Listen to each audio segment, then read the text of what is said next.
ನೀನಪ್ಪ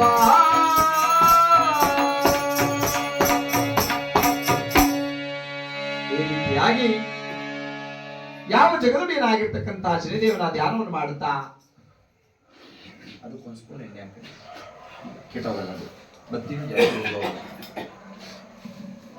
ಸ್ವಲ್ಪ ತೊಟ್ಟಿಬಿಡು ಹಂಗೆ ಅಷ್ಟೇ, ಯಾಕೆಂದ್ರೆ ಭಕ್ತಿ ತಡಿತಾ ಇರೋ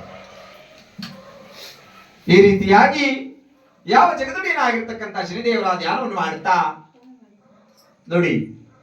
ಅಂದರೆ ಹಿಂದೆ ದ್ವಾಪರ ಯುಗದಲ್ಲಿ ಯಾವ ಪಾಂಡವರು ಮತ್ತು ಕೌರವರು ಯಾವ ಪಾಂಡವರಾದರೂ ಕೌರವರೊಡನೆ ಜೂಜಾಡಿ ಯಾವ ಕೃಷ್ಣನ ಮಾಯೆಯಿಂದ ಶಕುನಿಯ ಕುತಂತ್ರದಿಂದ ಯಾವ ಪಾಂಡವರು ಮತ್ತು ಕೌರವರು ಜೂಜಾಡಿ ಯಾವ ಪಾಂಡವರಾಗಿರ್ತಕ್ಕಂಥ ಧರ್ಮರಾಯ, ಭೀಮ, ಅರ್ಜುನ, ನಕುಲ, ಸಹದೇವ ಇವರಾದರೂ ರಾಜ್ಯ ಕೋಶಾದಿಗಳನ್ನು ಕಳೆದುಕೊಂಡು ಅದು ಅಲ್ಲದೆ ಪತುರತ ಶಿರೋಮಣಿಯಾಗಿರ್ತಕ್ಕಂಥ ಪಾಂಚಾಲಿಯನ್ನು ಅಂದರೆ ದ್ರೌಪದಾ ದೇವಿಯನ್ನು ಪಗಡಿ ಆಟದಲ್ಲಿ ಇಟ್ಟು ದುರ್ಗದಲ್ಲಿಟ್ಟು ಸೋತಿದ್ದಾರಂತೆ ಯಾರು?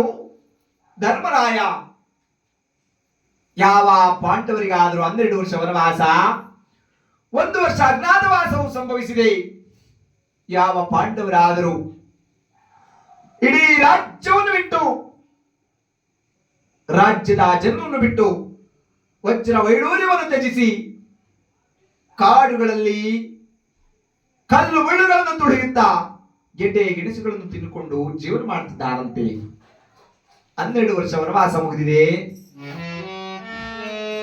1 ವರ್ಷ ಅಜ್ಞಾತವಾಸಕ್ಕೋಸ್ಕರ ಕಾಮಿಕಾ ವನವನ್ನು ಸೇರಿದ್ದಾರಂತೆ. ಯಾರು? ಪಾಂಡವರಾಗಿರ್ತಕ್ಕಂಥ ಧರ್ಮರಾಯ, ಭೀಮ, ಅರ್ಜುನ, ನಕುಲ, ಸಹದೇವ ಮತ್ತು ಪತುರತ ಶಿರೋಮಣಿ ಆಗಿರ್ತಕ್ಕಂಥ ದ್ರೌಪದಿ. ಪರಮಾತ್ಮ, ನಮಗೆ ಬಂದಿರ್ತಕ್ಕಂಥ ಕಷ್ಟ ಈ ದ್ವಾಪರ ಯುಗದಲ್ಲಿ ಮತ್ಯಾರಿಗೂ ಬಾರದಿಲ್ಲ ಸ್ವಾಮಿ ಎಂಬುದಾಗಿ ದುಃಖವನ್ನು ಮಾಡುತ್ತಿದ್ದಾರೆ. ದುಃಖವನ್ನು ಮಾಡುತ್ತಿರುವಾಗ ಯಾವ ಪಾಂಡವರ ಕುಲಗುರುಗಳಾಗಿರ್ತಕ್ಕಂತಹ ಭೃಗುದುಷಿ ಮುನಿ ತನ್ನ ಶಿಷ್ಯಂದ್ರ ಜೊತೆ ಆ ಕಾಮಿಕಾವನಕ್ಕೆ ಬರ್ತಿದ್ದಾರೆ. ಬಂದಿರ್ತಕ್ಕಂತಹ ಆ ಗುರುಗಳನ್ನು, ಆ ಭೃಗುದುಷಿ ಮುನಿಯನ್ನು ಒಂದು ಮರದ ಬುಡದಲ್ಲಿ ಕೊಳ್ಳಿರಿಸಿ ಅವರ ಪಾದ ಪೂಜೆಯನ್ನು ಮಾಡಿ ಅವರ ಪಾದಗಳಿಗೆ ನಮಸ್ಕರಿಸಿ ಅಲ್ಲೇ ಸಿಗುವಂತಹ ಗೆಡ್ಡೆ ಗೆಣಸುಗಳನ್ನು ತಂದು ಅವರಿಗೆ ಉಪಚರಿಸಿ ಅವರ ಪಾದಗಳನ್ನು ಬೇಡಿಕೊಳ್ಳುತ್ತಿದ್ದಾರೆ. ಸ್ವಾಮಿ, ಗುರುಗಳೇ, ನಮಗೆ ಬಂದಿರತಕ್ಕಂಥ ಕಷ್ಟ ಈ ದ್ವಾಪರ ಯುಗದಲ್ಲಿ ಮತ್ತಾರಿಗೂ ಬಾರದೇ ಇರಲಿ ಸ್ವಾಮಿ ಎಂದಾಗ ಯಾವ ಭೃಗುದುಷಿ ಮುನಿ ಆದರೂ ನಗ್ತಾ ಇದ್ದಾರಂತೆ. ಅಯ್ಯ ಅಯ್ಯ ಧರ್ಮರಾಜ, ಅಯ್ಯ ಅಯ್ಯ ಅಯ್ಯ ಧರ್ಮರಾಜ,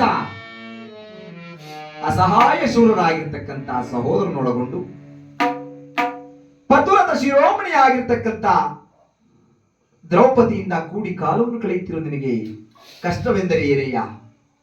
ಅಯ್ಯ ಧರ್ಮರಾಯ, ನಿನಗಿಂತ ಅತಿ ಹೆಚ್ಚಿನದಾಗಿ ಕಷ್ಟ, ಸುಖ, ದುಃಖ, ನೋವುಗಳನ್ನು ಅನುಭವಿಸಿರ್ತಕ್ಕಂಥ ತೇತ್ರಾಯುಗದಲ್ಲಿ ಗೋವಿಂದ ಅವರ ಮಗನಾಗಿರ್ತಕ್ಕಂಥ ಸತ್ಯವ್ರತ ರಾಜನ ಚರಿತ್ರೆಯನ್ನು ಹೇಳುತ್ತೇನೆ ಕೇಳೆಯ ಎಂಬುದಾಗಿ ಯಾವ ಪಾಂಡವರಿಗೆ ಅವರ ಕುಲಗುರುಗಳಾಗಿರ್ತಕ್ಕಂಥ ಭೃಗುದುಷಿ ಮುನಿ ಆ ಕಾಮಿಕಾವನದಲ್ಲಿ ಹೇಳ್ತಿದ್ದಾರಂತೆ ಸತ್ಯವ್ರತನ ಚರಿತ್ರೆಯನ್ನು. ಯಾವ ರೀತಿಯಾಗಿದ್ರೆ ಯುಗದೊಳೋರ್ವಾ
ಕಳಿಂಗ ನಗರದ ಅರಸನಾಗಿರ್ತಕ್ಕಂಥ ಗೋವಿಂದವರ್ಮನ ಮಗನಾಗಿರ್ತಕ್ಕಂಥವನೇ ಸತ್ಯವ್ರತ ಮಹಾರಾಜ.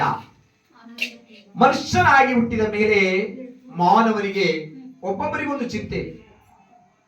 ಕೆಲವರಿಗೆ ಹಣವಿಲ್ಲ ಎಂಬ ಚಿಂತೆ, ಕೆಲವರಿಗೆ ಅನ್ನ ಇಲ್ಲ ಎಂಬ ಚಿಂತೆ, ಕೆಲವರಿಗೆ ಹಣವಿದ್ದರೂ ಅನ್ನವಿದ್ದರೂ ತಿನ್ನಲು ಬಾಯಿಲ್ಲ ಎಂಬ ಚಿಂತೆ.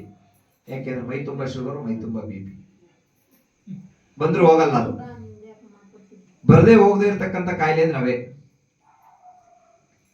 ಅನ್ನವಿದೆ, ತಿನ್ನಲು ಬಾಯಿಲ್ಲ. ಕೆಲವರಿಗೆ ಮಕ್ಕಳಿದೆ, ಸಾಕಲು ಯೋಗ್ಯತೆ ಇಲ್ಲ. ಅಂದ್ರೆ ಯೋಗ್ಯತೆ ಇಲ್ಲ ಅಂದ್ರೆ ತಗೊಂಡೋಗಿ ಆಶ್ರಮಕ್ಕೆ ಬಿಟ್ಟು ಬಂದ್ಬಿಡೋದು, ಇಲ್ಲ ತಗೊಂಡೋಗಿ ಇಲ್ಲ ಬೀದೆ ಬಿಟ್ಬಿಡೋದು, ಇಲ್ಲ ಹಾಸ್ಪಿಟ್ಲ್ ಹಾಕೋದು. ಮೊನ್ನೆ ನಮ್ಮ ತುಮಕೂರು ಕಡೆ ಯಾರೋ ಹೈವೇಲಿ ಮಗು ತಾನೇ ಹುಟ್ಟಿರ್ತಕ್ಕಂಥ 3 ದಿವಸದ ಮಗುನ ಹೈವೇಗೆ ಹಾಕಿ ಹೋಗಿದ್ರು. ಕೆಲವರಿಗೆ ಮಕ್ಕಳಿದ್ರು, ಮಕ್ಕಳು ತಂದೆ ತಾಯಿ ನೋಡ್ಕೊಳ್ಳಲ್ಲ. ನಿಮ್ ಕಡೆ ಇಲ್ಲ, ನಮ್ ಕಡೆ ಮಂಡ್ಯ ಮದ್ದೂರ್ ಕಡೆ ತಗೊಂಡೋಗಿ ಆಶ್ರಮಕ್ಕೆ ಬಿಟ್ಟು ಬರ್ತಾರೆ. ಒಂದು ತಾಯಿ ಒಂದು ತಂದೆ ಮಗುವಿಗೆ ಜನ್ಮ ಕೊಡ್ಬೇಕಾದ್ರೆ 9 ತಿಂಗಳು ತನ್ನ ಹೊಟ್ಟೆಯಲ್ಲಿ ತನ್ನ ಆಸೆ ಆಕಾಂಕ್ಷೆಗಳನ್ನೆಲ್ಲ ಬದಿಗಿಟ್ಟಿರ್ತಾಳಂತೆ. ಅವಳಿಗೆ ಏನೇನೋ ಬೈಕೆ ತಿನ್ಬೇಕು ಅಂತ, ತಿಂದ್ರೆ ಮಗಿಗೆ ಶೀತ ಆಗುತ್ತೆ, ನೆಗಡಿ ಆಗುತ್ತೆ ಅಂತ ತಿನ್ನಲ್ಲ ತಾಯಿ. ಆ ಆಸೆ ಆಕಾಂಕ್ಷೆಗಳನ್ನೆಲ್ಲ ಬದಿಗಿಟ್ಟು ತಾಯಿ 9 ತಿಂಗಳು ತನ್ನ ಗರ್ಭದಲ್ಲಿ ಇಟ್ಕೊಂಡು ಚಳಿ ಗಾಳಿಯಲ್ಲಿ ನಡಿ ಒಂದು ಮಗುವಿಗೆ ಜನ್ಮ ಕೊಡ್ತಾಳೆ. ಆದ್ರೆ ಈ ಕಲಿಯುಗದಲ್ಲಿ ನಮ್ಮಂತ ಪಾಪಿ ಮಕ್ಕಳು ಹುಟ್ಟಿ ಆ ತಂದೆ ತಾಯಿನ ತಗೊಂಡೋಗಿ ಆಶ್ರಮಕ್ಕೆ ಬಿಟ್ಟು ಬರ್ತೀವಿ. ಇದು ಕಲಿಯುಗ. ನಾವು ಕೇವಲ ಇಲ್ಲಿ ಕಲ್ತಿರ್ತಕ್ಕಂಥದ್ದು ಸಾಸಿವೆ ಕಾಳಷ್ಟು ಮಾತ್ರ. ಕಲಿಯುಗ, ಈ ಯುಗದಲ್ಲಿ ಇನ್ನ ಕಲಿತಾ ಇದ್ದೀವಿ. ರಾಗಿ ಕಾಳಷ್ಟು ನಾವು ಕಲಿಯುವಷ್ಟೊತ್ತಿ ನಾವು ಈ ಪ್ರಪಂಚದಲ್ಲಿ ಇರಲ್ಲ. ಅಯ್ಯ ಸತ್ಯವ್ರತ ಅಯ್ಯ ಧರ್ಮರಾಯ ಗೋವಿಂದ ಅವರ್ಮನಾಗಿರ್ತಕ್ಕಂಥ ಸತ್ಯವ್ರತ ರಾಜನಾದರೂ ಕಳಿಂಗ ನಗರದ ಅರಸನು. ಆ ಗೋವಿಂದ ಅವರ್ಮನಿಗೆ ಮಕ್ಕಳಿಲ್ಲ ಎಂಬ ಚಿಂತೆ ಕಾಡ್ತಾ ಇದೆಯಂತೆ. ಯಾವ ಗೋವಿಂದ ಅವರ್ಮನಾದರೂ ಅರಮನೆಯಲ್ಲಿ ಕುಳಿತುಕೊಂಡು ಆತನ ಪತ್ನಿಯಾಗಿರ್ತಕ್ಕಂಥ ಸುಮತಿ ದೇವಿ ಇಬ್ಬರು ದುಃಖವನ್ನು ಮಾಡ್ತಿದ್ದಾರೆ. ದುಃಖವನ್ನು ಮಾಡುತ್ತಿರುವ ಸಮಯದಲ್ಲಿ ತ್ರಿಲೋಕ ಸಂಚರಿಗಳಾಗಿರ್ತಕ್ಕಂಥ ನಾರದಾ ಮುನಿಗಳು ಗಗನ ಮಾರ್ಗದಿಂದ ಕಳಿಂಗ ನಗರದ ಅರಮನೆಗೆ ಬಂದಿದ್ದಾರೆ. ಬಂದು ಅವರ ದುಃಖವನ್ನು ನೋಡಿ ಹೇಳ್ತಿದ್ದಾರಂತೆ, ಅಯ್ಯ ರಾಜದಂಪತಿಗಳೇ, ನೀವು ಚಿಂತಿಸಬೇಡಿ. ನಿಮ್ಮ ಮನೆದೇವರಾಗಿರ್ತಕ್ಕಂಥ ನಾರಾಯಣನ ಧ್ಯಾನವನ್ನು ಮಾಡಿದ್ದೆ ಆದರೆ ಆತನ ವರಪ್ರಸಾದದಿಂದ ನಿಮಗೊಂದು ಗಣೇಶ ಜನನವಾಗುವುದು. ಆತನ ಸತ್ಯ 3 ಲೋಕದಲ್ಲಿಯೂ ಬೆಳಗುವುದಯ್ಯ ಎಂದಾಗ ಗೋವಿಂದ ಅವರ್ಮ ಮತ್ತು ಸುಮತಿ ದೇವಿ ಅವರ ಮನೆದೇವರಾಗಿರ್ತಕ್ಕಂಥ ನಾರಾಯಣನ ಧ್ಯಾನ ಮಾಡಿದ್ದಾರೆ. ಆ ನಾರಾಯಣನ ವರಪ್ರಸಾದದಿಂದ ಜನಿಸಿದ್ದಾನೆ ಯಾರು? ಸತ್ಯವ್ರತ ಮಹಾರಾಜ. ಯಾವ ನಾರಾಯಣನ ವರಪ್ರಸಾದದಿಂದ ಜನಿಸಿರ್ತಕ್ಕಂತಹ ಮಗುವಿಗೆ ಸತ್ಯವ್ರತ, ವರಸತ್ಯವ್ರತ ಎಂದು ನಾಮಕರಣ ಮಾಡಿದ್ದಾರಂತೆ. ಸತ್ಯನಾರಾಯಣನ ವರಪ್ರಸಾದದಿಂದ ಜನಿಸಿರ್ತಕ್ಕಂಥ ಮಗನಿಗೆ ಆತನಾದರೂ ಬೆಳೆದು ದೊಡ್ಡವನಾಗಿದ್ದಾನೆ. ಸೌರಾಷ್ಟ್ರ ನಗರದ ಸುರಸೇನ ಮಹಾರಾಜರ ಸಹೋದರಿಯಾಗಿರ್ತಕ್ಕಂಥ ಚಂದ್ರಾಸಿಯೊಡನೆ ಈತನಿಗೆ ಲಗ್ನವಾಗಿದೆ.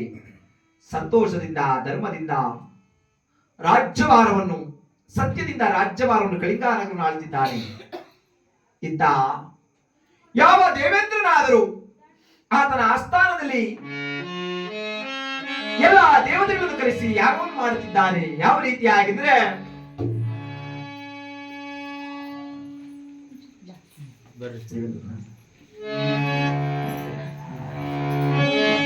ಯಾವ ದೇವೇಂದ್ರನಾದರೂ ಸತ್ಯ ಧರ್ಮದಿಂದ ರಾಜ್ಯಭಾರವನ್ನು ಮಾಡುತ್ತಿದ್ದಾನೆ. ದೇವೇಂದ್ರನ ಆಸ್ಥಾನಕ್ಕೆ ವಸಿಷ್ಠರು ಬಂದಿದ್ದಾರೆ. ಪ್ರಭುಗಳೇ, ವಸಿಷ್ಠ ಗುರುಗಳು ತಮ್ಮ ಆಸ್ಥಾನಕ್ಕೆ ಬರುತ್ತಿದ್ದಾರೆ ಎಂದಾಗ ಯಾವ ದೇವೇಂದ್ರನಾದರೂ ಅವರನ್ನು ಬಹಳ ಗೌರವದಿಂದ ಬರಮಾಡಿ ಎಂದಾಗ ವಸಿಷ್ಠರು ಬಂದಿದ್ದಾರೆ. ಅನಂತರ ಪರಮಾತ್ಮನಾಗಿರ್ತಕ್ಕಂಥ ಜಗದೊಡೆಯರು ಬರ್ತಿದ್ದಾರಂತೆ ಶ್ರೀದೇವ.